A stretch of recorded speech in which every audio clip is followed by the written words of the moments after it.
কি সোহেল ভাই, কিসের টাকা তুলতেছো? আমার এলাকায় একজন খুবই অসুস্থ।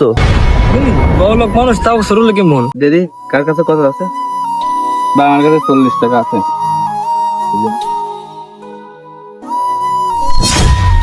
কি সোহেল ভাই, কিসের টাকা তুলতেছো? আমার এলাকায় একজন খুবই অসুস্থ, তার জন্য কিছু টাকা পয়সা আমরা উঠাচ্ছি। ঠিক আছে ভাই, তো আমার কাছে তো আবার ট্রে আছে, এই 30 টাকায় রাখো ভাই। এই সোহেল ভাই, একটা মিনিটে শুনবা? বড় লোক মানুষ, তাও সরল কেমন? আমার তাই 40টা দিলাম, সে বড় লোক মানুষ 30টা দিয়ে গেল। ভাই, এখানে কিছু টাকা আছে, এটা রেখে দাও, ওই টাকার সাথে এটাও রেখে দিও। বুঝলাম না, তা তুমি 1000 টাকা দিলে, তো ওদের সামনে দিলে না কেন? ভাই, ওরা তো কম টাকা দিছে আর আমি তো বেশি টাকা দিছি। এটা যদি ওদের সামনে দিতাম, এটা ওদের দেখলে ওদের আফসোস হইতো। আর সবার সামনে টাকা দেওয়া তো অহংকারীর একটা আভাস।